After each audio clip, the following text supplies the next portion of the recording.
জনারণ্যে যেন পাখির অভয়ারণ্য। কথাটা অবাস্তব হলেও সত্যি। সন্ধ্যা থেকে সারা রাত কিচিরমিচিরে মুগ্ধ প্রকৃতি। বাতাসে ভাসে শালিক, ঘুঘু আর চড়ুই রাজ্যের সব কথামালা। কোনো বন বা পার্ক নয়, এমনকি চিড়িয়াখানাও নয়, তবুও দেখা মেলে শত শত পাখির। চুয়াডাঙ্গার শহীদ হাসান চত্বর ও রেলবাজার এলাকার আশেপাশের গাছ ও বৈদ্যুতিক তারে সারি সারি বসে থাকার এ দৃশ্য দেখতে প্রতিদিন ভিড় জমান অনেকে। পাখিগুলোর খাবার দাবার থেকে শুরু করে রক্ষণাবেক্ষণে কাজ করছেন সার্জেন্ট মৃত্যুঞ্জয় বিশ্বাস। তবে কোনো বিশেষ চাহিদা বা কারো সহযোগিতা নয়। করোনা ভাইরাস মহামারীর শুরুর দিকে যখন নিস্তব্ধ চারদিক, অভুক্ত পাখিরা দিক বিদিক, ঠিক সেই সময় তাদের ক্ষুধা নিবারণে খাবার হাতে রাস্তায় বের হন চুয়াডাঙ্গা জেলা পুলিশের ট্রাফিক বিভাগের সার্জেন্ট মৃত্যুঞ্জয় বিশ্বাস। একান্তই নিজস্ব উদ্যোগে দীর্ঘ 9 মাসেরও বেশি সময় ধরে এ ধারা অব্যাহত রেখেছেন তিনি। প্রকৃতির অলঙ্কার এই সমস্ত পাখিদের বাঁচিয়ে রাখতে এবং তাদের নিরাপদ আবাস নিশ্চিত করতে এবার এক ব্যতিক্রমী উদ্যোগ নিয়েছেন এই পুলিশ কর্মকর্তা। চুয়াডাঙ্গা জেলার সুযোগ্য মানবিক পুলিশ সুপার জাহিদুল ইসলামের সার্বিক নির্দেশনায় পুলিশ লাইন্স থেকে শুরু করে পুলিশ পার্ক, পুলিশ সুপারের কার্যালয় ও বাসভবন, এছাড়াও চুয়াডাঙ্গা জেলা জুড়ে পুলিশের 5টি থানা, 1টি ফাঁড়ি ও 30টি ক্যাম্প সহ পুলিশের 39টি স্থাপনা এবং পাখিদের বিচরণ ক্ষেত্রে বসানো হচ্ছে পাখির বাসা। পাখির বাসা তৈরিতেও সৃজনশীলতা দেখিয়েছেন সার্জেন্ট মৃত্যুঞ্জয় বিশ্বাস। মাটির হাড়ি, কলসের সঙ্গে গাছে গাছে বাঁধছেন হাতে তৈরি বাঁশের খুপড়ি। সব মিলিয়ে তৈরি করা হবে 5,000 পাখির বাসা, যেখানে নিরাপদ আবাসনের সুযোগ পাবে 20 থেকে 25,000 পাখি। এই মুহূর্তে এমন উদ্যোগের সঙ্গে বিশেষভাবে বিবেচনা করা হচ্ছে পরিযায়ী পাখিদের কথা। প্রতি বছর আমাদের দেশে প্রচুর পরিযায়ী পাখি আসে এবং শীত শেষে ফিরে যায়। শীত চলে গেলেও দেশের বিভিন্ন হাওড় বাওড় ও জলাশয়ে কিছু পরিযায়ী পাখি থেকে যায়। দেশীয় পাখিদের পাশাপাশি তাদেরও বসবাসের সুব্যবস্থা করা হবে।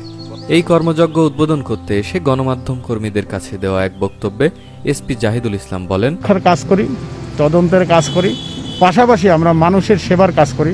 কারণ আমাদের ইন্সপেক্টর জেনারেল মহোদয় বলছেন পুলিশকে সামাজিক নেতা হয়ে মানবিকতার কাজ করতে। তা এই আমরা যখনই দেখি আইন শৃঙ্খলা পরিস্থিতি ভালো আছে, তার পাশাপাশি এই কাজগুলো করে মানুষের একান্ত সান্নিধ্যে যে পুলিশ যে মানুষের প্রকৃত বন্ধু সেটার প্রমাণ দিতে চাই। এটা আসলে ছিল আমাদের অনেকে অনেক সমালোচনা করে, কিন্তু এখন করোনা পরিস্থিতিতে আপনারা দেখেছেন যে পুলিশ কতটা মানুষের সান্নিধ্যে গিয়েছে। আমরা করোনা থাক না থাক যে কোনো সময় সর্বক্ষণিকভাবে রাউন্ড দ্য ক্লক মানুষের সান্নিধ্যে কাজ করতে চাই। চুয়াডাঙ্গা প্রেস ক্লাবের সাধারণ সম্পাদক রাজীব হাসান কোচি বলেন, প্রকৃতির অলঙ্কার পাখি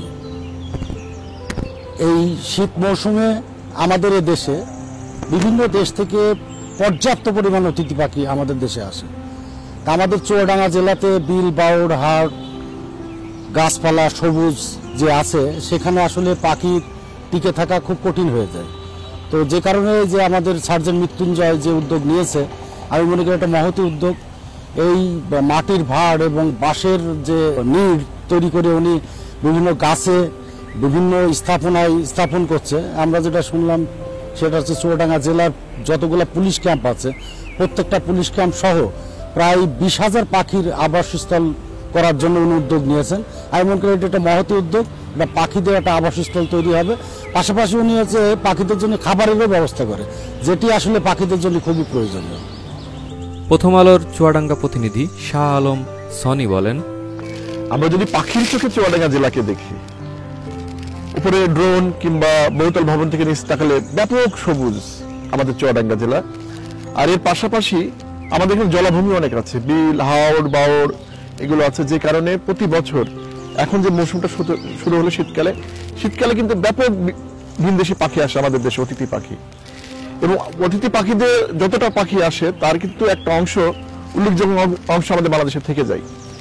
কিন্তু এই পরিবেশের সঙ্গে খাপ খাওয়াতে গিয়ে তাদের চলাচলের জন্য তাদের আবাসস্থলের একটা প্রয়োজন যেমন হয়, তেমন প্রয়োজন হয় খাবারেরও। কারণ এই শীতকাল ফুরিয়ে গেলে তারা পর্যাপ্ত খাবার পায় না, অনেক পাখি মারাও যায়।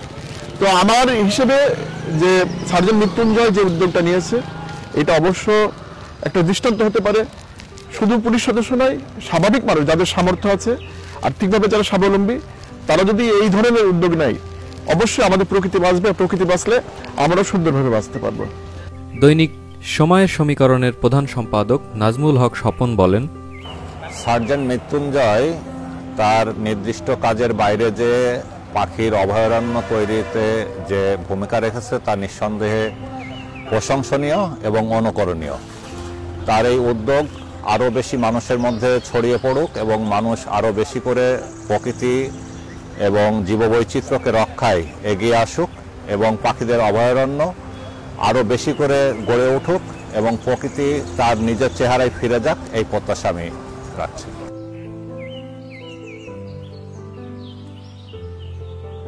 করোনার প্রাদুর্ভাবে মানুষ যখন ছিল ঘরবন্দি, শহরের হোটেল রেস্তোরাঁ সব কিছুই বন্ধ ছিল, তখন পাখিরা ছিল অসহায় নিরুপায়। ওরা খাদ্যের অভাবে অনেকটা অসহায়ের মতো দিনাতিপাত করছিল। শহরের প্রাণকেন্দ্র শহীদ হাসান চত্বরে আমাদের নিয়মিত ট্রাফিক ডিউটি হয়, চুয়াডাঙ্গা ট্রাফিকের। তো আমি কোনো একদিন ডিউটি করাকালীন সময়ে করোনার যখন প্রথম দিকে, তখন পাখির একঝাঁক পাখির কিচির মিচির আওয়াজ, তখন আমি এই অনুভব করি হয়তো খাবারের জন্য এটা করছে। তখন পাশের দোকান থেকে আমি কিছু চানাচুর মুড়ি এনে তাৎক্ষণিক পাখিদের খাবার দেই। পাখিরা মুহূর্তের ভিতর সেই খাবার খাওয়ার জন্য আমাকে ঘিরে ধরে এবং পরবর্তীতে আমি যখনই যাই তখন পাখিরা আমাকে দেখলেই আমার কাছে ছুটে আসে। আমি আমার এই ভিডিওটা কোনো একটা ক্যামেরাবন্দি হওয়ার পরে সামাজিক যোগাযোগ মাধ্যমে ছড়িয়ে পড়ে। সেটা বিভিন্ন রকম প্রশংসামূলক কথা আমি পাই এবং এটা এক পর্যায়ে ব্যাপকভাবে ছড়িয়ে পড়ে, যেটাকে ভাইরাল বলা হয়। এরপর থেকে আমি 9 মাস নিয়মিত পাখিদের খাবার দিয়ে আসছি। তো এখন সামনে আবার ঝড়ের মৌসুম শুরু হবে, এখন প্রচণ্ড শীত।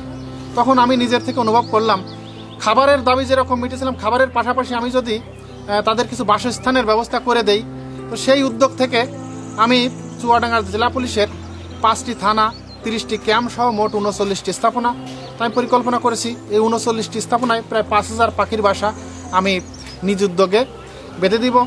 তখন আমি আমার পুলিশ সুপার স্যারের সাথে কথা বলি। আমার স্যার অত্যন্ত মানবিক। করোনাকালীন সময় যখন আমি পাখিদের খাবার দিতাম, স্যার তখন উৎসাহ দিতেন এবং আমাকে মাঝে মাঝে খাবারের জন্য টাকাও দিতেন। এর পরবর্তীতে পাখির বাসার ব্যাপারে স্যারের সাথে কথা বললাম, স্যার উৎসাহ দিলেন এবং স্যারের পরামর্শে আমি পাখির বাসা নেই। তার ভিতরে কিছু মাটির ভাড়, কিছু পাখি আছে যেগুলো মাটির হাড়ির ভিতরে বাসা বাঁধে না, ওগুলো প্রাকৃতিক গাছ বা গাছে ছিদ্র করে বা পুরো মরা গাছে ওইগুলোতে বাসা বাঁধে।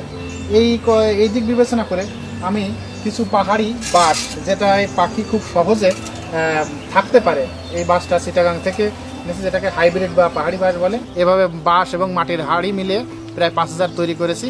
পুলিশ লাইন বা আজকে পুলিশ পার্ক, স্পেশালের বাংলো সহ সারা জেলায় আমি টোটাল 5000 পাখির বাসা স্থাপন করব। কিছু ভালো কাজ হুট করেই সামনে আসে, আবার হারিয়ে যায় শত আলোচনা সমালোচনা। তবে সেই পাখিদের খাওয়ানো থেকে শুরু করে পাখিদের নিরাপদ আবাস গড়ে তোলা, সেই ধারা বজায় রেখেছেন সার্জেন্ট মৃত্যুঞ্জয় বিশ্বাস। আমরাও চাই ভালো কাজের ধারা এভাবেই বজায় থাকে। প্রশংসনীয় উদ্যোগের জন্য সাধুবাদ জানাই সার্জেন্ট মৃত্যুঞ্জয় বিশ্বাসকে, সাধুবাদ জানাই চুয়াডাঙ্গা জেলা পুলিশকে, সাধুবাদ বাংলাদেশ